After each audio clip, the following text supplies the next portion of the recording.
nuestros discipulados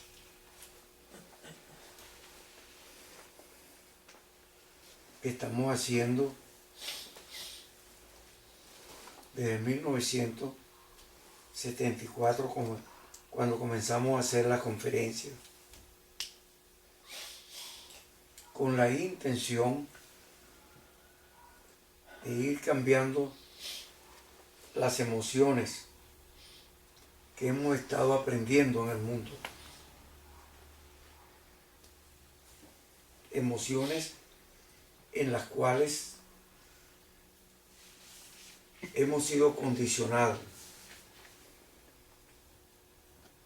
Con esas emociones nos condicionó el mundo desde el momento de nacer. Por eso la palabra de Dios dice que la impiedad del hombre comienza desde el momento mismo en que nace. La impiedad es falta de piedad. La falta de piedad es falta de amor ágape.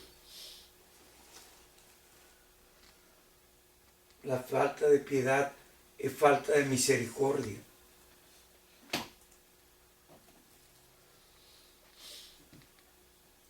Es falta de humildad.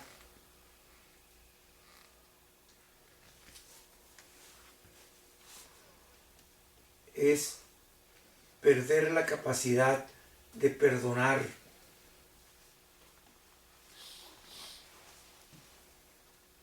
Por eso Dios nos manda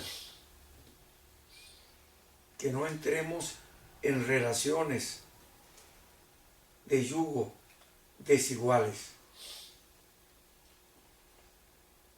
El yugo que Dios pone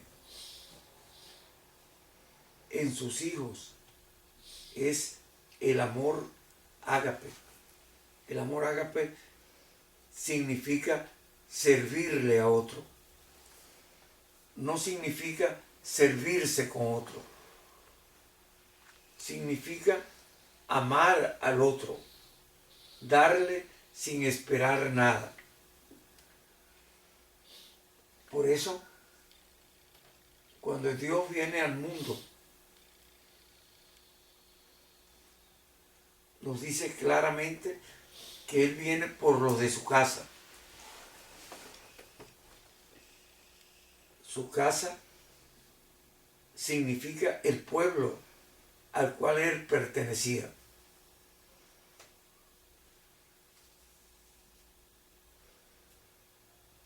Él pertenecía al pueblo de Israel y venía como Mesías para la salvación de Israel.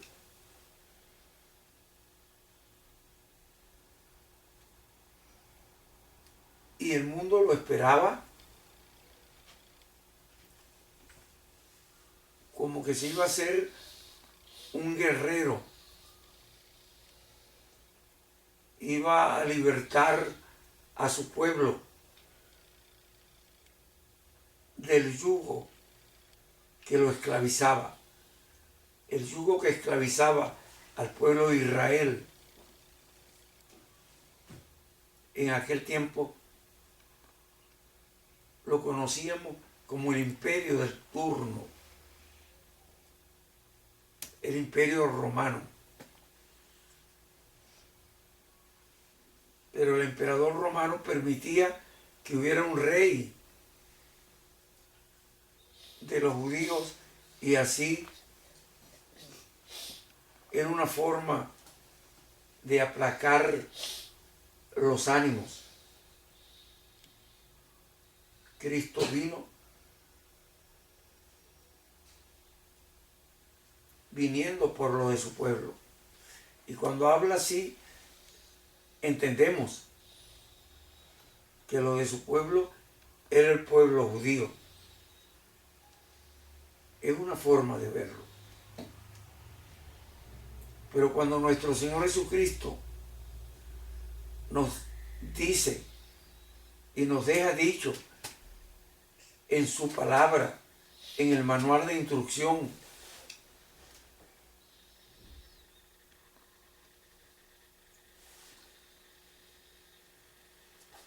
que Él tiene otro rebaño que ellos, los del pueblo judío, no conocían. Pero que Él tiene otro rebaño. Y iba a haber un solo redil. E iba a haber un solo pastor. El pastor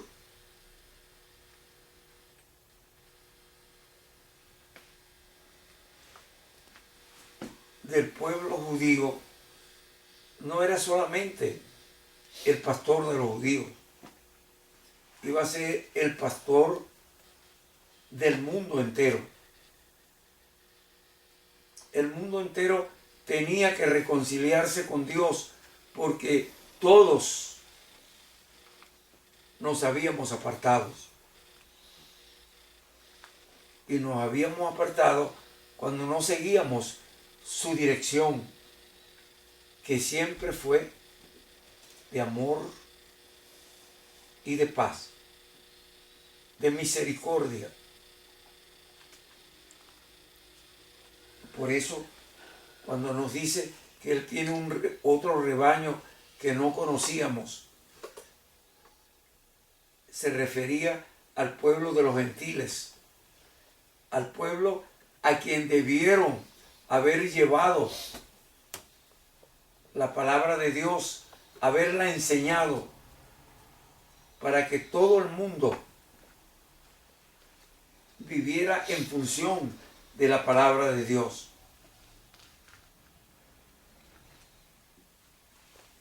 No fue así. Su pueblo, que Él había escogido para enseñar su palabra, falló. No se responsabilizó. Transversaron el sentido de la palabra. Y Él lo clarificó. Nos enseñó que la palabra habría que interpretarla por el espíritu de la palabra, no por la palabra misma. Cuando los judíos de su tiempo, el tiempo cuando Él vino, le criticaban que Él comía y andaba con publicanos que para ellos eran pecadores. Y andaba con pecadores. Él les dijo que Él había venido a salvar enfermos y los pecadores eran los enfermos. Él había venido a salvar almas, no cuerpos.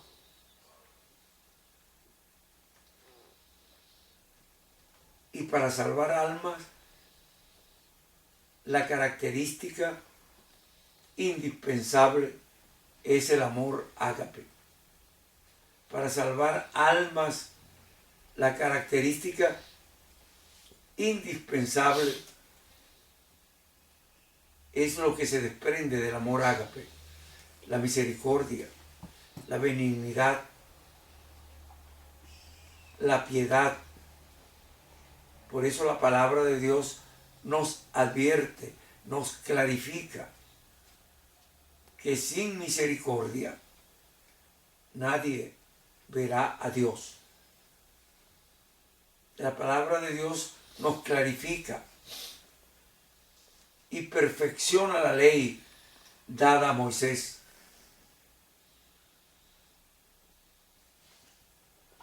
Al clarificarnos que la salvación es por fe.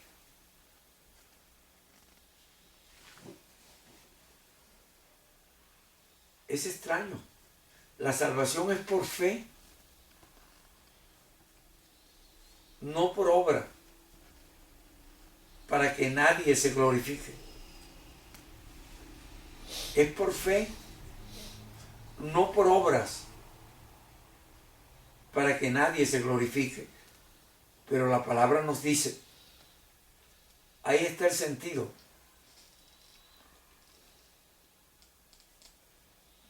Del espíritu de la palabra. La palabra nos dice que sin obra la fe es fe muerta. Pareciera extraño, pareciera contradictorio.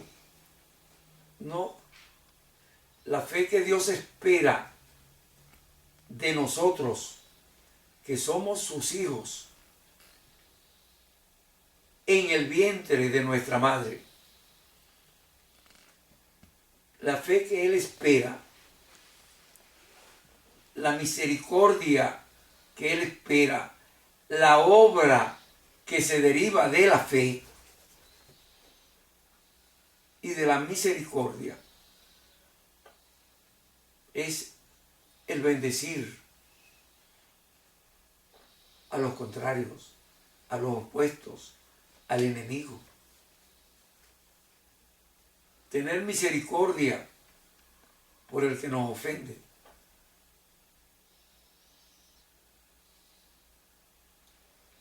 Para eso hay que ser humilde. Para eso hay que tener clara comprensión de lo que es una separación de Dios. Nos separamos de Dios cuando no seguimos su dirección. Y mientras estemos siguiendo su dirección, estamos cerca de Él. La dirección de Dios está en su palabra. Pero tenemos que interpretarlo conforme a la palabra misma, con el sentido del Espíritu.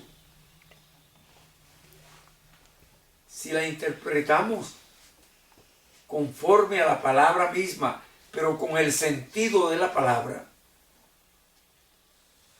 nunca llegaremos a comprender la dirección de Dios. Por eso Dios, cuando viene y forma su iglesia, nos ordena no unirnos en yugo desiguales. El yugo desigual a Dios es la falta de amor ágape.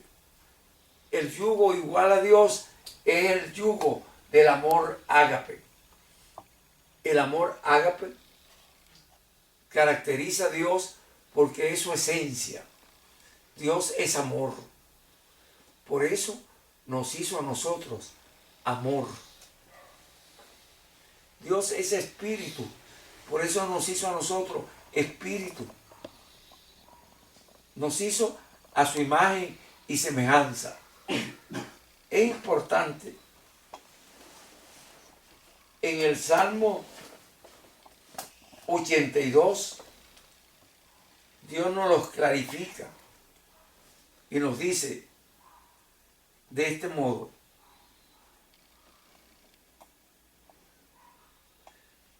el Salmo 82 nos explica, Dios está en la reunión de los dioses. Dios uno es, pero está en la reunión de los dioses.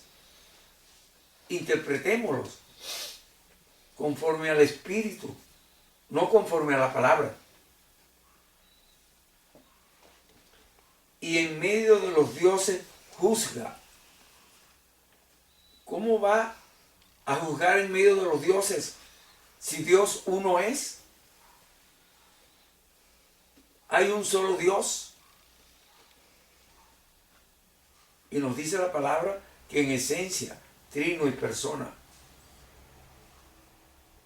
¿Son tres dioses? No. Es un solo Dios en tres dispensaciones distintas del tiempo. El tiempo del Padre, el tiempo del Hijo, nuestro Señor Jesucristo, vino al mundo a salvar a los perdidos, a morir por los perdidos, y muriendo en la cruz nos salva, pagando el pecado nuestro, la transgresión nuestra. Y esa es su prueba de amor. Nos amó de tal manera que dio su vida por nosotros. Y nos lo dice: yo no he venido para ser servido, yo vine para servir. Y nos sirvió pagando por nosotros, justificándonos de pecado.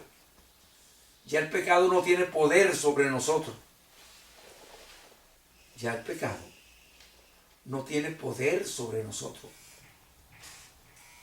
Porque Cristo pagó por nosotros nuestra transgresión.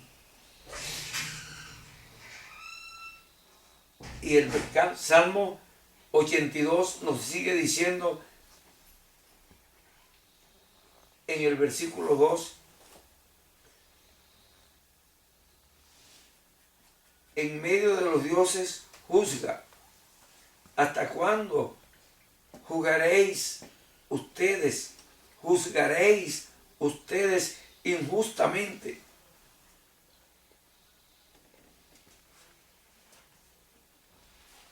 Y aceptaréis las personas de los impíos.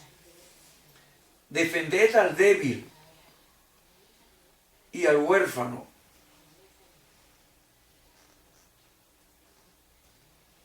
Nos manda a defender al huérfano y al débil. ¿Quiénes son los huérfanos y los débiles? Los que no tienen protección de nadie. Por eso nos dice la palabra de Dios: el evangelio puro y sin mácula es visitar a las viudas y a los pobres en sus aflicciones. Visitar a los débiles, a los pobres. Son los débiles.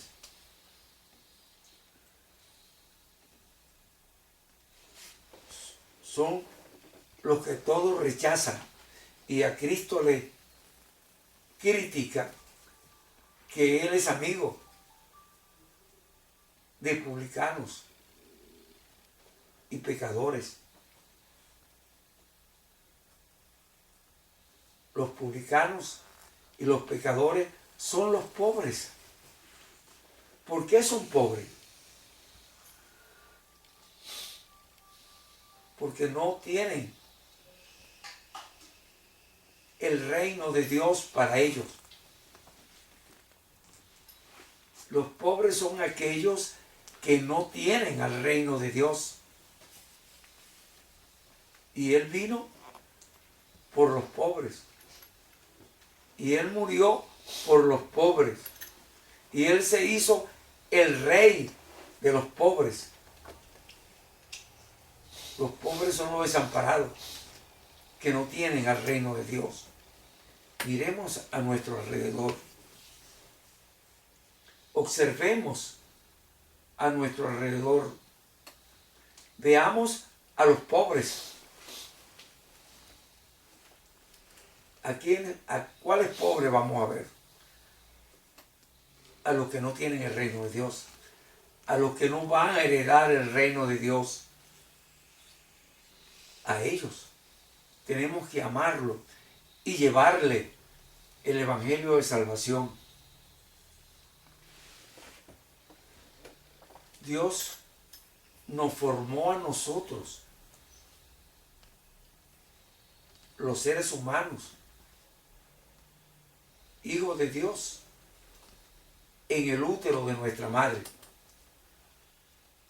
Nos formó con el poder de su mano, con el poder de su boca.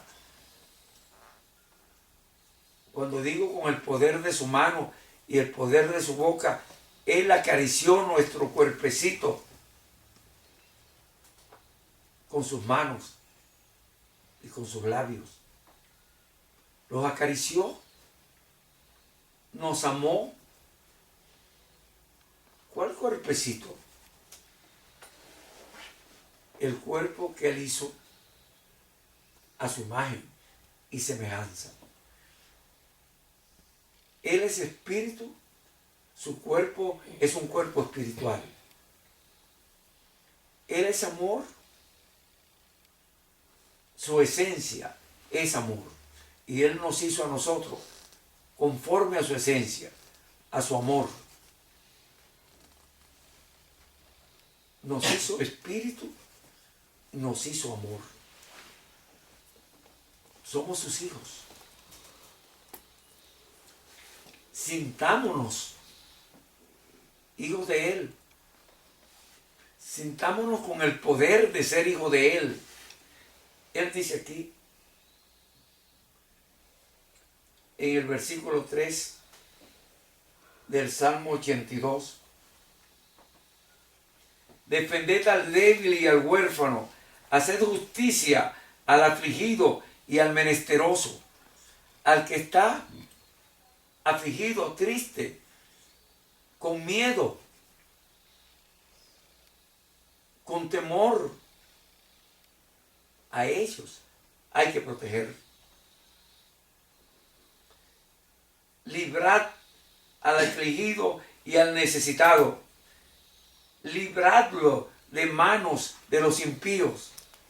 ¿Quiénes son los impíos? Los que no tienen piedad. En aquel tiempo, los impíos eran los poderosos, los que tenían poder sobre el débil, los que esclavizaban al débil. Y lo esclavizaba teniendo poder sobre la vida del débil que no se podía defender. Por eso cuando Cristo vino al mundo, vino naciendo en un pesebre.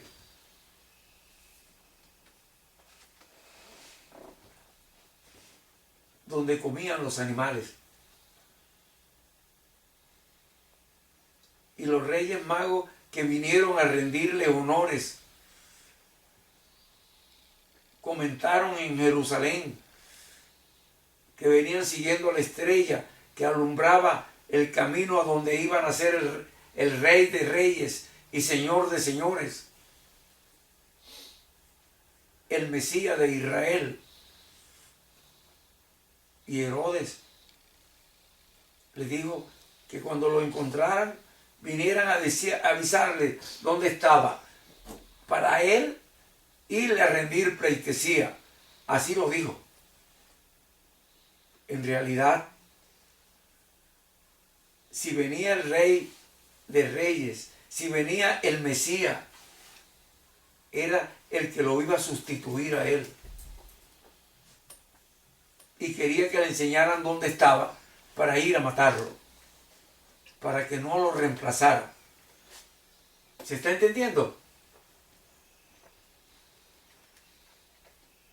Y los reyes que fueron a adorar a Cristo fueron avisados por los ángeles, y los reyes cogieron otra dirección sin avisarle a Herodes. Herodes se sintió burlado y con su poder de rey, con su poder, era el rey de Israel, mandó a matar a todos los niños menores de 2 años para justificarse que el Mesías iba a morir entre ellos. Y el ángel que mandó a los reyes a desviarse, mandó a José a que llevara al niño a Egipto. a Egipto, donde estuvo Israel esclavo por 400 años. Y para salvarlo del rey de los judíos, los mandó a Egipto. Y en su misericordia, Dios pudo haber acabado con Herodes en una noche, en un abrir y cerrar de ojos. Pero nos enseñó su misericordia.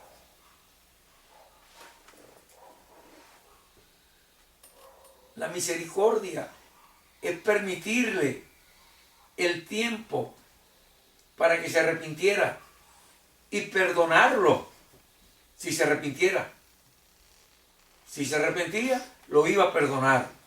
Herodes no se arrepintió y murió 12 años después.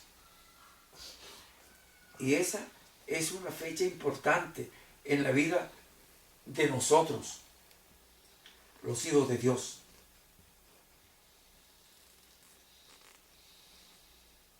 A los 12 años de estar nuestro Señor Jesucristo ya nacido, el ángel le da a José la dirección: lleva al niño de nuevo a Nazaret, porque ya murió el que buscaba su muerte. Y regresa a nuestro Señor Jesucristo a Nazaret. Y él regresa alrededor de los 12, 13 años. Y cuando regresa, va a enseñar la palabra de Dios a los sacerdotes de su tiempo.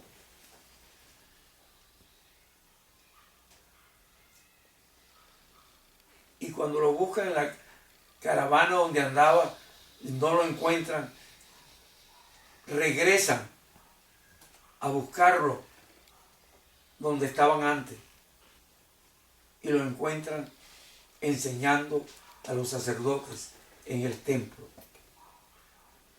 El Hijo de Dios, venido en carne, que nació en un pesebre, regresa del destierro donde estuvo hasta la muerte de Herodes y viene a enseñar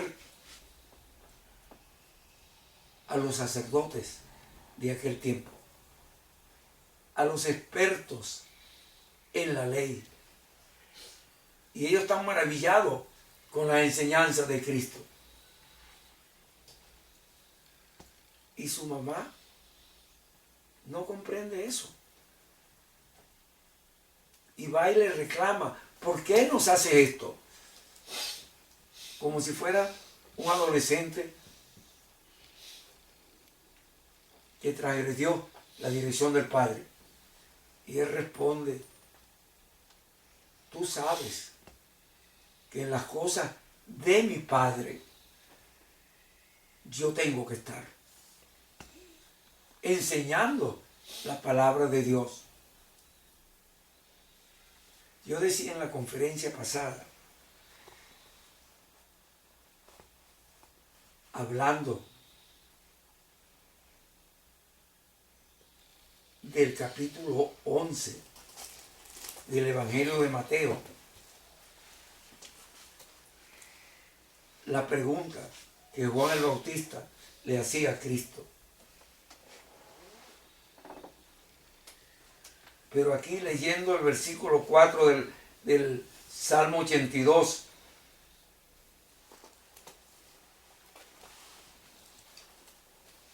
nos está diciendo: librad al afligido y al necesitado, librarlo de mano de los impíos. No saben, no entienden, ellos andan en tinieblas. El afligido, el necesitado, anda en tiniebla, no conoce que es un hijo de Dios. Andan en tiniebla.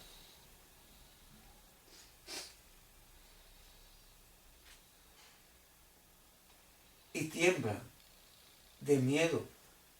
Tienen miedo. No tiene quien los proteja. Y Él está mandando a sus hijos.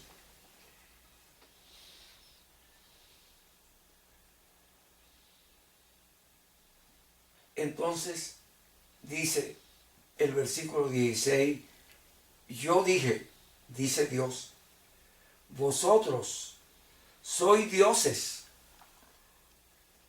Estaba reunido entre dioses. Y dice a todos los reunidos, vosotros sois dioses.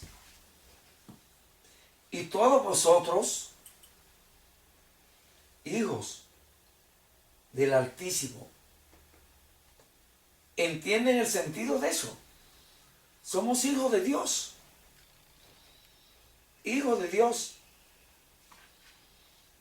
Dice el versículo 7, pero como hombres moriréis.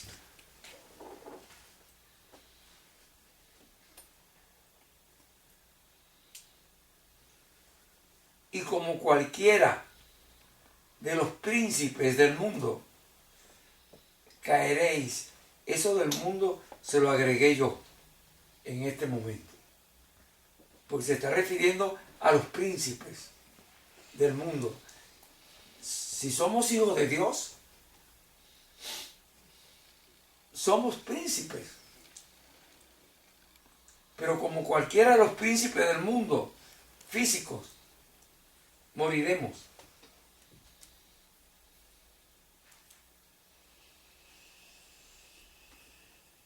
Y entonces dice aquí, levántate, oh Dios, juzga la tierra. Los hijos de Dios juzgarán la tierra. Porque tú heredarás todas las naciones. Somos hijos del Dios Altísimo. Coheredero con Cristo de su reino celestial. ¿Se está entendiendo?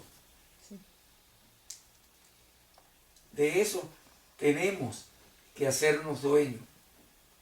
De eso tenemos que reconocernos para que no sigamos en el mundo con lástima, clamando misericordia, sin reconocer el poder que tenemos en Dios. Clamamos misericordia como si fuéramos débiles. Entendamos, débiles son los que no saben que son dioses, hijos del Dios Altísimo. ¿Y por qué no lo saben? Porque no lo creen. ¿Y por qué no lo creen? Porque no hay quien se los enseñe. Los que tenían que enseñarlo era el pueblo de Israel. Y el pueblo de Israel pensó más en la ley que en la misericordia de Dios. Pensó más en la dirección de la ley que en la misericordia de Dios. Cuando el rico, el joven rico, se acerca a nuestro Señor Jesucristo y le pregunta cómo hace para entrar al reino de Dios, nuestro Señor Jesucristo le dice, cumple con todas las ordenanzas dadas a Moisés, con toda la ley dada a Moisés. Y el joven rico se alegra y le dice, yo lo he cumplido todo desde niño. Era un fariseo que se había criado en la iglesia. Yo lo he cumplido todo desde niño. Y Cristo lo mira con misericordia, con amor, con piedad y le dice, te falta hacer una cosa. Vende todo lo que tienes, dáselo a los pobres, el producto de la venta, coge tu cruz y sígueme. El rico se tambalea y le dice, yo tengo mucho, yo soy muy rico, puedo darle una parte, la mitad. Y Cristo le dice todo. Vende todo lo que tienes, dáselo a los pobres, coge tu cruz, quédate sin nada y sígueme. El tipo se puso triste, tenía mucho dinero, le iba a salir muy caro, según él, el entrar al reino de Dios. Se pone triste y se devuelve con sus riquezas. Perdió el reino de Dios. Así andamos nosotros en el mundo, buscando vanagloria del mundo, riquezas del mundo. Cuando digo vanagloria, estoy queriendo decir que Dios nos ordenó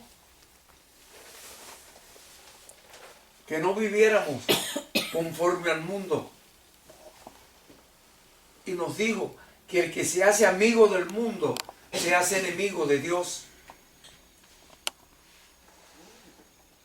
Nos dijo que no buscáramos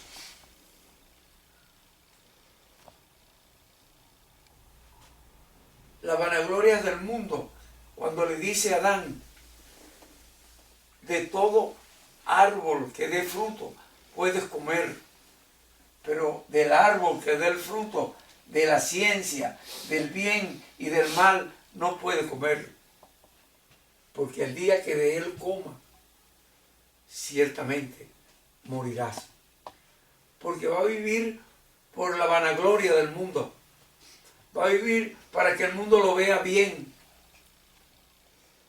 Y muchos estudiosos son estudiosos para ser reconocidos.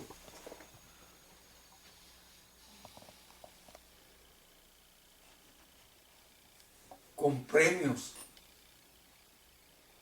nombramientos,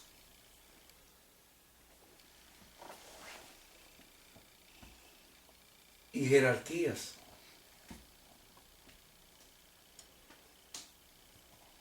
Y Dios nos dice que no vivamos por vanagloria del mundo. ¿Por qué son vanagloria? ¿Por qué es vanagloria? Son glorias vanas porque son glorias de la sociedad que nos da mérito por lo que somos en ella.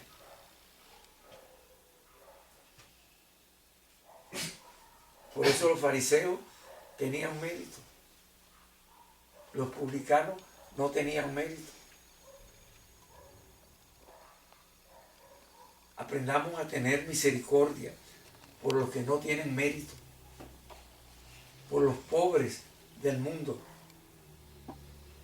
No nos olvidemos que el mundo vio mal a nuestro Señor Jesucristo y lo crucificó por malo. Y el mundo vio bien a Barrabás, que era un delincuente ladrón, y lo salvó por bueno. Lo que es bueno para el mundo no necesariamente es bueno para Dios. Lo que es malo para el mundo no necesariamente es malo para Dios. Entendamos que Dios es amor y nos hizo amor para que lleváramos su amor a todos los pueblos de la tierra. Dios es misericordioso, nos hizo misericordiosos para que lleváramos su misericordia a todos los pueblos de la tierra. Porque Dios no quiere perder a ninguno de sus hijos. Todos somos hijos de Dios. Y Dios nos quiere a todos en su reino.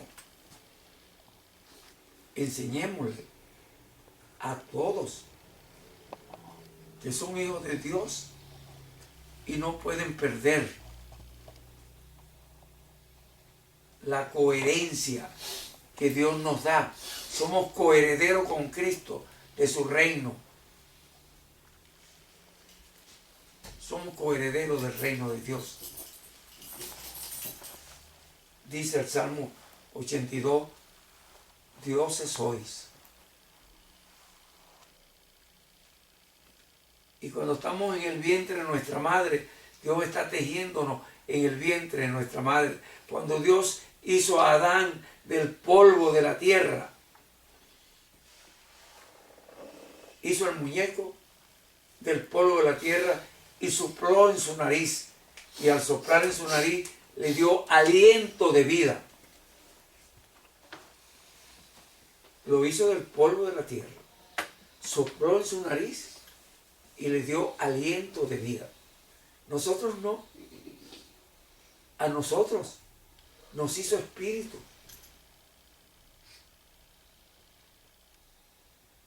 Con sus labios besó nuestro cuerpecito espiritual. Con sus manos tocó nuestro cuerpecito espiritual. Porque nos estaba dando un permiso. El permiso de sentir. El permiso de ser. El permiso de estar. Nos formó espíritu. No teníamos cuerpo. Adán le hizo un cuerpo, un muñeco de barro. Sopló y lo hizo alma viviente. A nosotros en el vientre de nuestra madre nos hizo espíritu viviente. Y después sacó un cuerpo para nosotros, formado de una media célula,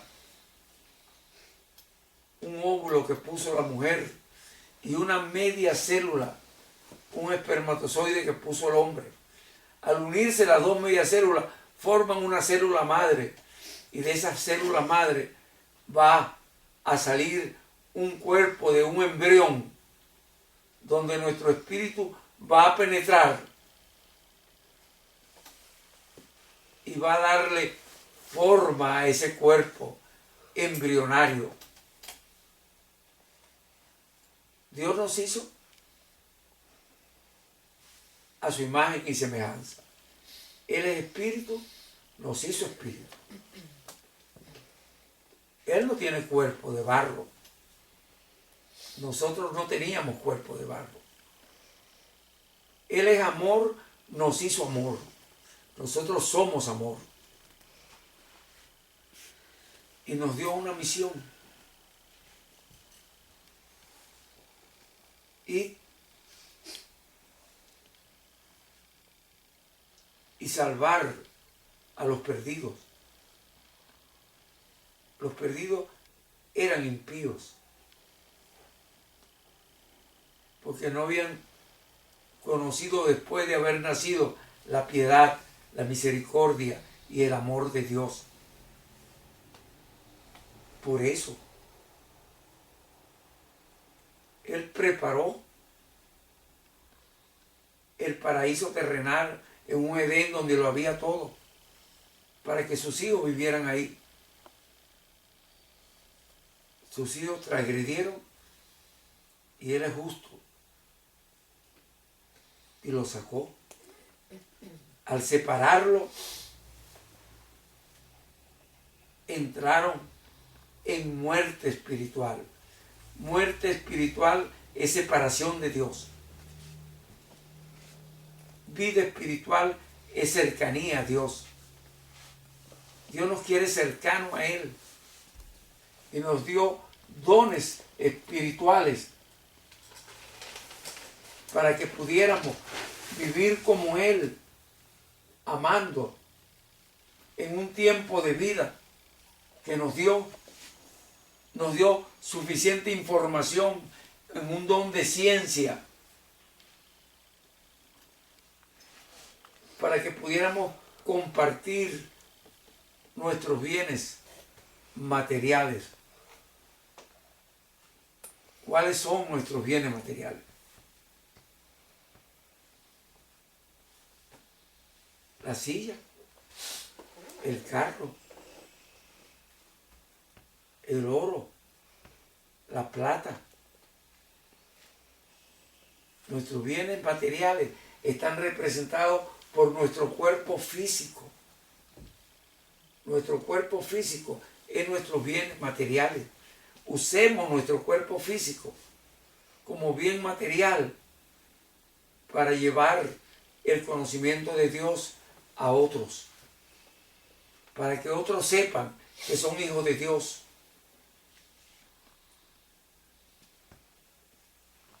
Pero nuestro Señor Jesucristo vino.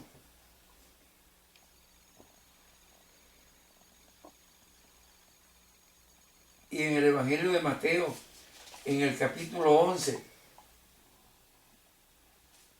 Juan le pregunta, ¿eres tú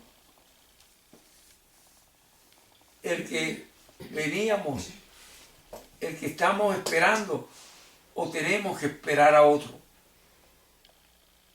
Semejante pregunta.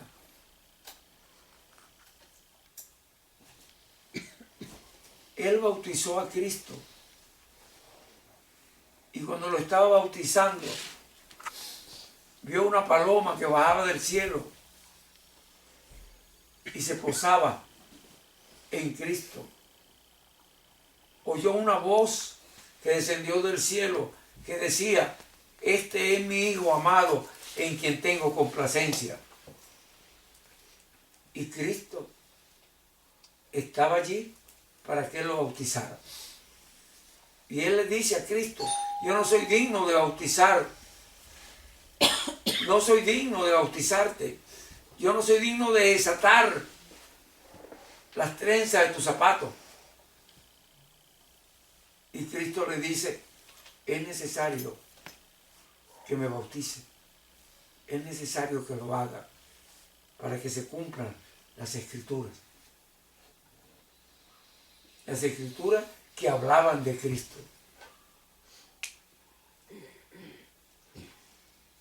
Juan el Bautista tenía allí al Padre que le habló desde los cielos. Este es mi Hijo amado en quien tengo complacencia. Tenía el Espíritu Santo en forma de paloma. Y tenía al Hijo que con humildad estaba esperando ser bautizado. Y sin embargo, cuando estaba preso, manda a preguntarle a Cristo con dos de sus discípulos que si era él al que estaban esperando o habría que esperar a otro. Cristo le responde,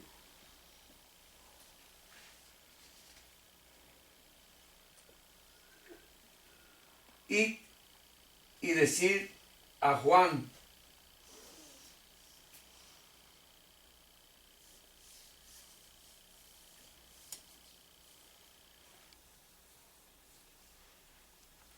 y hacerles saber las cosas que ustedes oyen y ven. Los ciegos estaban ciegos, ahora ven. Los cojos no podían andar, ahora andan. Los leprosos, una enfermedad que no tenía remedio en ese tiempo, ahora son limpios. Los sordos no escuchaban, ahora oyen. Los muertos, Lázaro fue resucitado. Y a los pobres, ¿quiénes son los pobres? Los que no tenían el reino de Dios. Y a los pobres he anunciado el Evangelio. Cuando se les anuncia el Evangelio, ahora no son pobres. Ahora tienen al reino de Dios si creen en Cristo. Y dice Cristo, y bienaventurado el que no halle tropiezo en mí. El que cree en mí es bienaventurado. Y manda a darle ese mensaje a Juan. Y yo me preguntaba, y lo preguntaba en la conferencia, ¿por qué Juan manda a preguntar eso? Si él vio la Trinidad divina en el bautizo de Jesús, ¿por qué manda a preguntar eso? ¿Eres tú al que esperábamos o habremos de esperar a otro? Y analizando la conferencia en la noche, en la madrugada de hoy,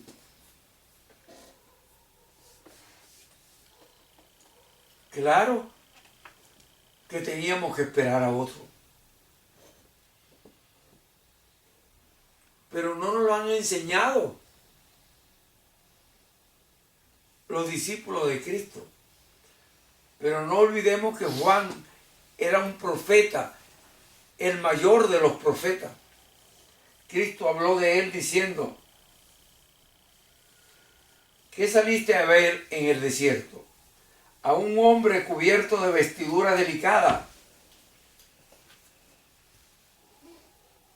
He aquí, dice Cristo, los que llevan vestidura delicada están en la casa de los reyes. ¿Pero qué saliste a ver en el desierto entonces? ¿A un profeta? Y Cristo le dice, sí, os digo, y más que profeta, porque este es de quien está escrito, he aquí, yo envío mi mensajero delante de tu faz. Era el que iba a preparar los terrenos de Cristo, los caminos de Cristo. Él preparará los caminos delante de ti. Y luego dice Cristo, de cierto os digo, entre los que nacen de mujer no se ha levantado otro mayor que Juan el Bautista. Pero el más pequeño en el reino de los cielos es mayor que él.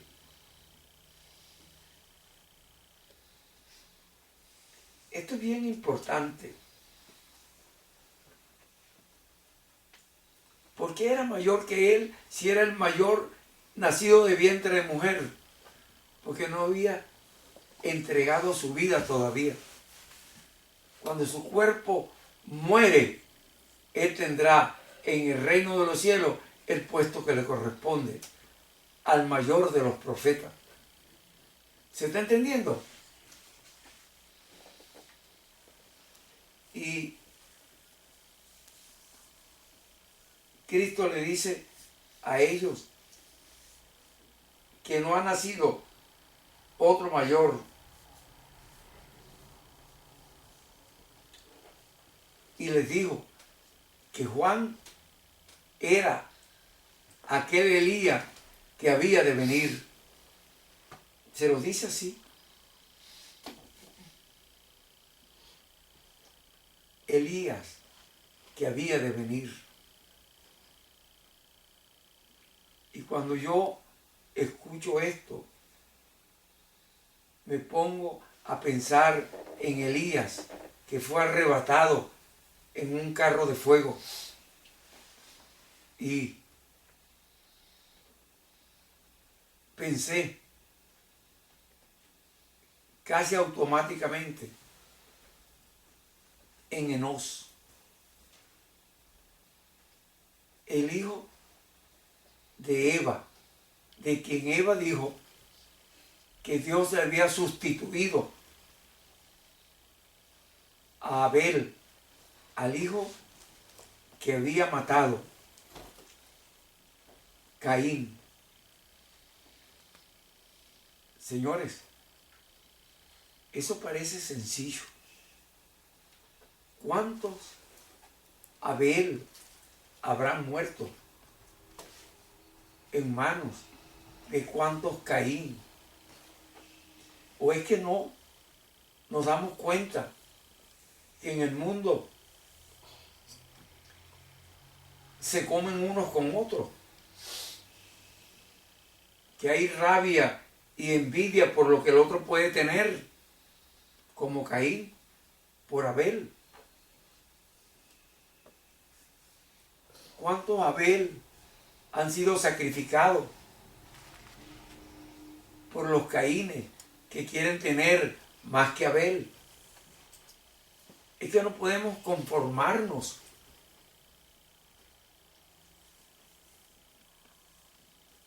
Oiga lo que voy a decirle. Iba a decir algo y me aguanté. Es que no podemos conformarnos con lo mucho que tenemos. Iba a decir con lo poco que tenemos. No tenemos poco, nada. Deberíamos estar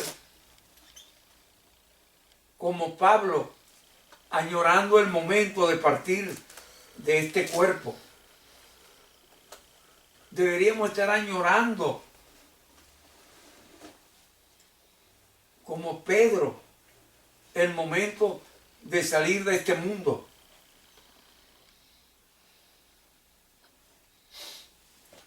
Pero saliendo como Pablo o como Pedro, cuando Dios nos llame, en el tiempo que Él tiene para nosotros. Mientras ese tiempo llega, no nos queda otra que ser servidores de Cristo. Recuerden la palabra. El que le da un vaso de agua a un profeta, porque es profeta, tendrá recompensa de profeta. El que le da de comer a un necesitado, tendrá recompensa por eso que diste de comer.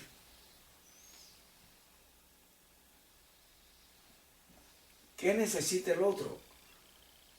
A lo mejor no necesita ni pan ni agua. A lo mejor necesita oración. Es que no vieron el milagro que se acaba de hacer en estos días. Yo lo dije en la conferencia, está en Guasal. Se está quemando Australia, Austria. Estaba ardiendo en llama. Se están muriendo todos los animales. No había forma de apagar el incendio. No había forma humana de apagar el incendio. Muchos murieron tratando de apagarlo. El incendio seguía proliferando. No olvidemos la palabra de Dios. El Dios no va a acabar el mundo con agua nuevamente. Esa es una promesa de Él. Pero han habido incendios en muchas partes. La temperatura está subiendo. Vimos lo de la Amazonía. Yo lo dije en la conferencia. Vimos lo de Austria. Yo lo dije en la conferencia. Se estaban quemando los animalitos. No podían. Quedaban clavados en los alambres tratando de huir. Carbonizados en la cerca, en los árboles. Y yo recordaba en la conferencia lo que pasó allá en Italia.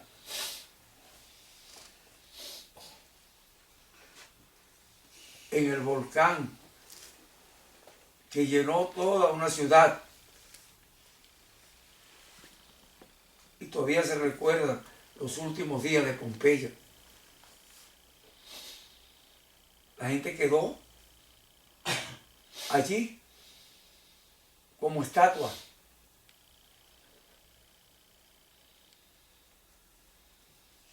Muertos. en la posición en que estaban cuando les llegó el aire contaminado del volcán. ¿Se está entendiendo?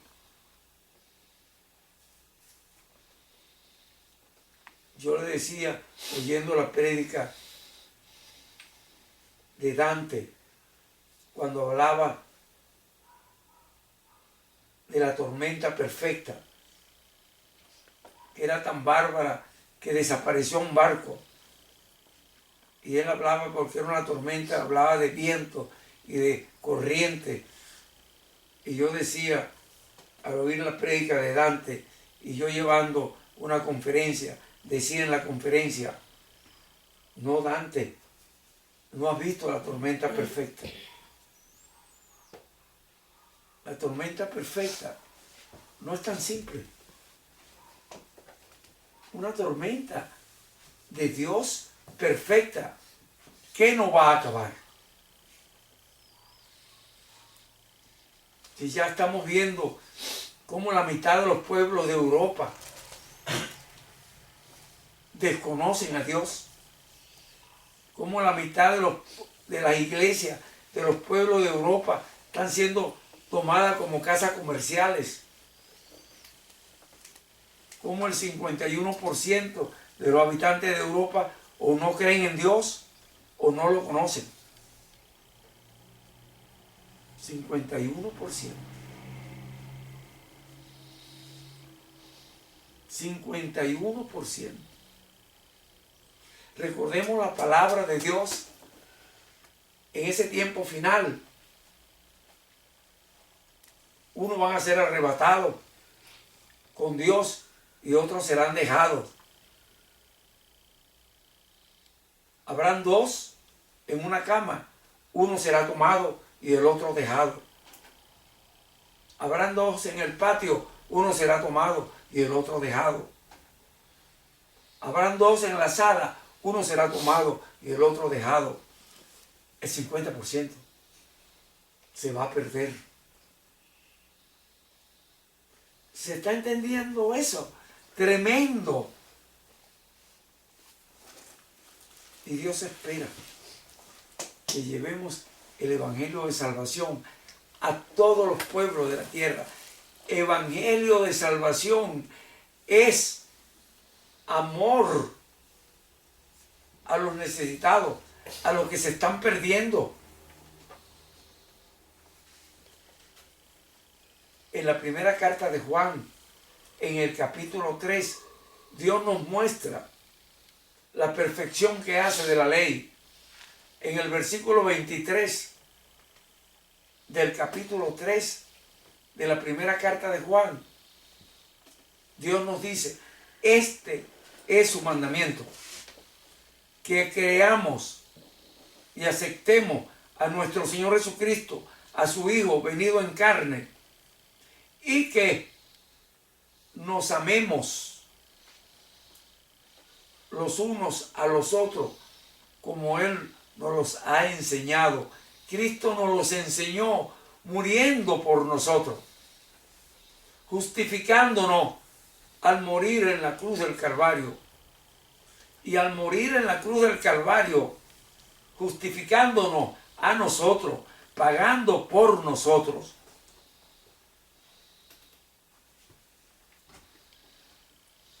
Él dice, yo he vencido al mundo. Venció al mundo al morir y subir en espíritu a su reino. Nosotros nos atormentamos en aflicciones porque no tenemos lo que queremos. ¿Qué quieres? ¿A un papá que te dé más mérito a ti? ¿A una mamá que te dé más mérito a ti? ¿A un hermano que te dé más mérito a ti? ¿A un amigo que te dé más mérito a ti? ¿Qué quieres? ¿Qué buscas? Me acuerdo del poema, un poema que se llama, no me acuerdo ahorita, me acuerdo de su nombre, A Solas. le dice al poeta, ¿quieres que hablemos? Le dice el poeta a la persona, ¿quieres que hablemos? Está bien, empieza. Habla mi corazón como otros días. Pero no. ¿Qué dirías? ¿Qué podrías decir a mi tristeza? Está sola mi alma y estoy triste, inmensamente triste hasta la muerte. ¿Por qué puedo decir que estoy triste, inmensamente triste hasta la muerte? Debería ser contento, alegre, porque voy a morir y voy a salir de este mundo por dirección de Dios, con amor de Dios.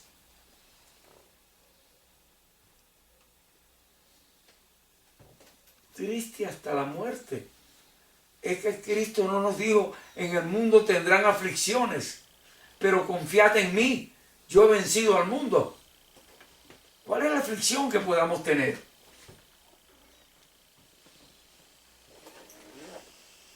Es que Pablo no estaba en Roma esperando ser cortado su cabeza y decía que tenía corona de gloria en el reino de Dios. Estaba ansioso de ir,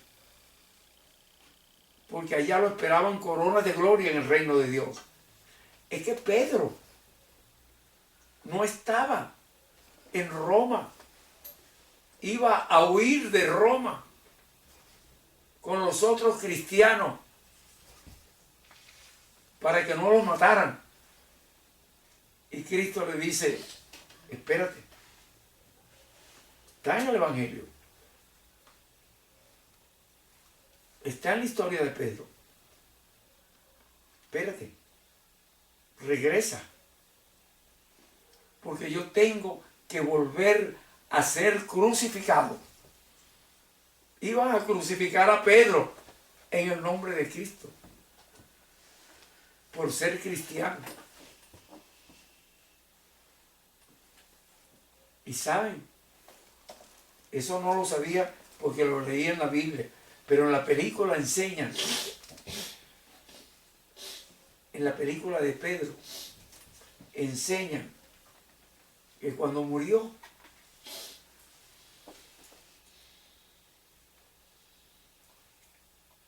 murió como por acción, como por dirección del Hijo.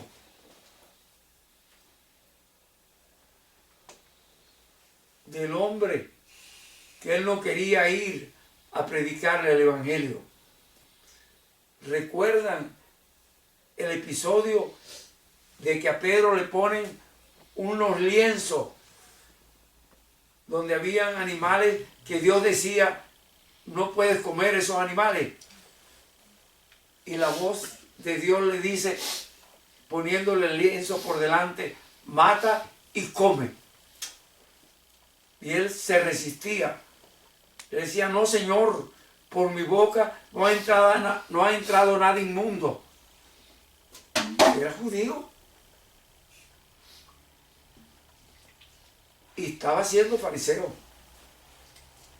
Por mi boca no ha entrado nada inmundo. Y Dios le dice, no llame inmundo lo que yo he bendecido. Y Dios nos manda que podemos comer todo. Bendícelo y cómelo. No te va a hacer daño si tenemos fe. No fue fe lo que pasó en Australia. Se estaba muriendo todo el mundo en la candela y ya no había forma de apagarla. Se pusieron de acuerdo los cristianos con fe. Comenzaron a orar. Yo lo dije en la conferencia. Y le dije en la conferencia que le pidieran a la secretaria el WhatsApp donde estaban esas fotos. Lo que pasó allí. No hay fe. Tenemos en este tiempo prueba de la acción de Dios y de la fe que tenemos que tener. Comenzaron a orar los cristianos y comenzó a llover. Una lluvia tan copiosa que se acabó la candela.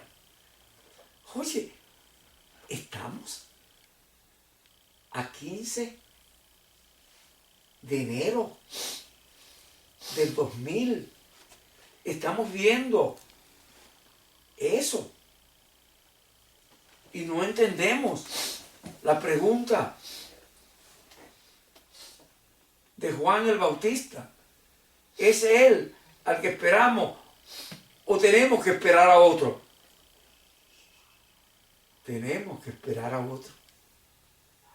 La diferencia es que ese otro que tenemos que esperar es el mismo Dios que viene de nuevo por lo que quede de su pueblo. ¿Quiénes son los que quedan de su pueblo? Los que quieren quedar. Yo le decía en la conferencia, los padres no son responsables por sus hijos. Yo lo decía en la conferencia, no en esta última, en la anterior. Los hijos no son responsables por sus padres. No. Todas las almas son de Dios, tanto las almas de los hijos como las almas de los padres. Lo dice el libro de Ezequiel, creo que el capítulo 12 de Ezequiel. Tanto las almas de los hijos como las almas de los padres son mías. Y yo no le voy a cobrar, dice Dios,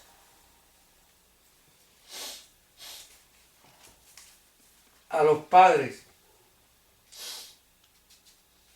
por los hijos, ni a los hijos por los padres. El que se coma su limón, que se coma su dentera.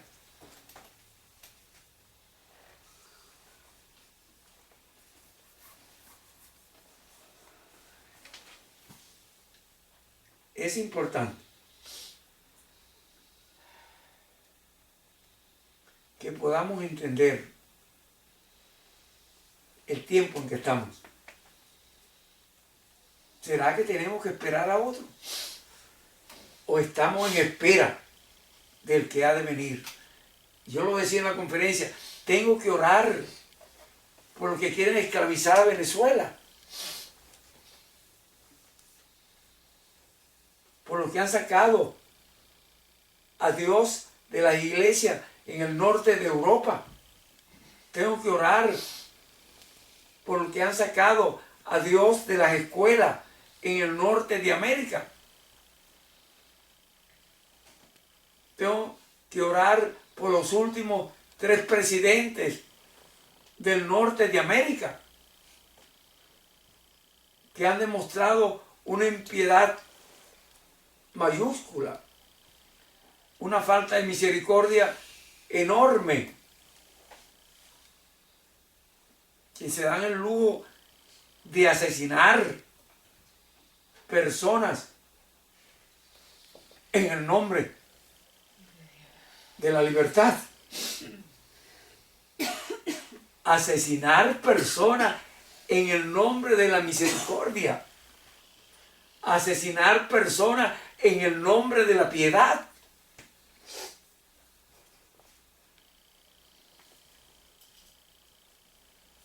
Eso me hace acordar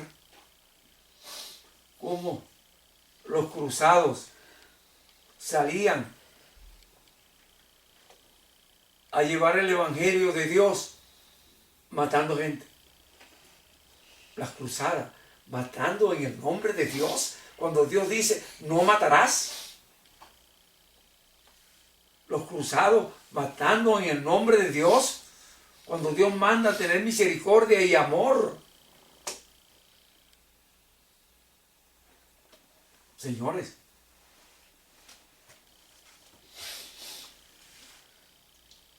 bajemos nuestros ojos al suelo y pidámosle perdón a Dios por nuestras. Yo cuando venía a traer la palabra ahorita, ya me han hecho señas varias veces. Cuando venía a traer la palabra, yo estaba orando, pidiéndole a Dios que me vistiera con la armadura de Dios. Que me cubra con la sangre de nuestro Señor Jesucristo y me limpie de toda impiedad, de toda maldad. Que me pusiera el yelmo de la salvación en mi cabeza, para que mi pensamiento se sujete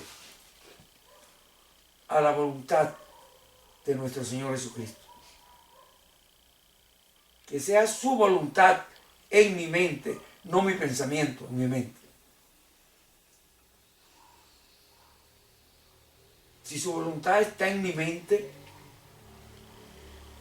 no mi pensamiento, no habrá emociones de impiedad, de rabia, de ira, de celo, de envidia, de agresión. No habrá emociones de tristeza, de miedo, de lástima, de culpa. No habrá. ¿Por qué no habrá?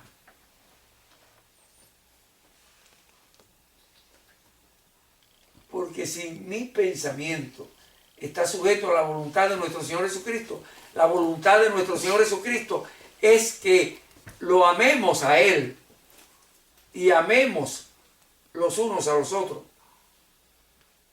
La voluntad de nuestro Señor Jesucristo es que Él vino a morir por los que yo llamo malos y vino a morir por los que yo llamo buenos.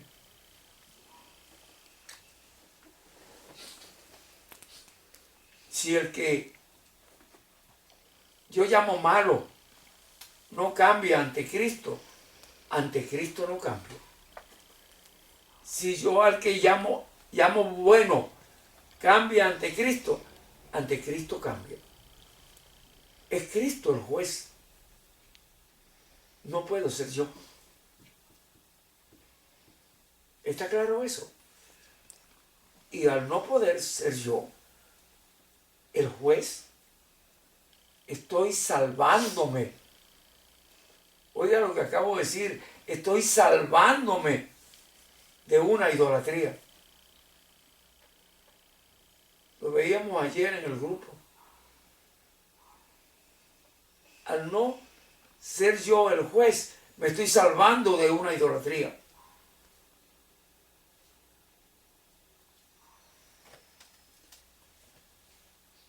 Si yo juzgo a otro, soy un ególatra, creyendo que tengo el poder de Dios para juzgar.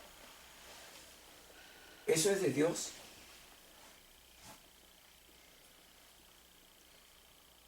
Si yo me siento tan insignificante porque estoy sintiendo muy significativo a otro, es que no estoy dándome cuenta lo que Dios me ha regalado. ¿O no fue un regalo para Pablo cuando lo tiene en Roma, esperando por un tiempo largo el ser decapitado? ¿No fue una bendición para Pedro cuando le dice, devuélvate, porque tengo que ser nuevamente crucificado.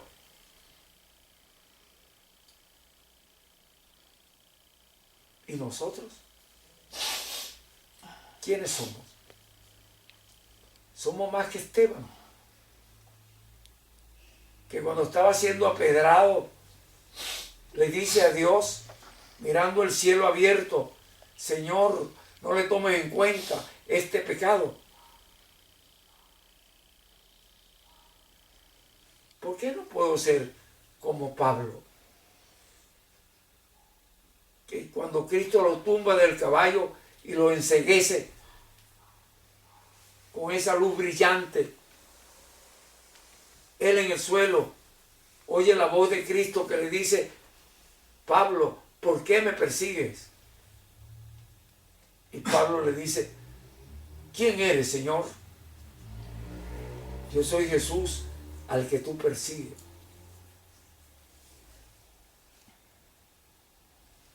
Y Pablo le dice, ¿qué quieres que haga, Señor? Ya estaba sujeto a él. Ya estaba sujeto a él. Pregúntele a Cristo, ¿qué quieres que haga, Señor? Sujétate a Dios. Y deja que el que tiene que sujetarse, se sujete. Y el que tenga y decida no sujetarse, que no se sujete. Él tendrá las consecuencias. ¿Está claro eso? Vamos a orar.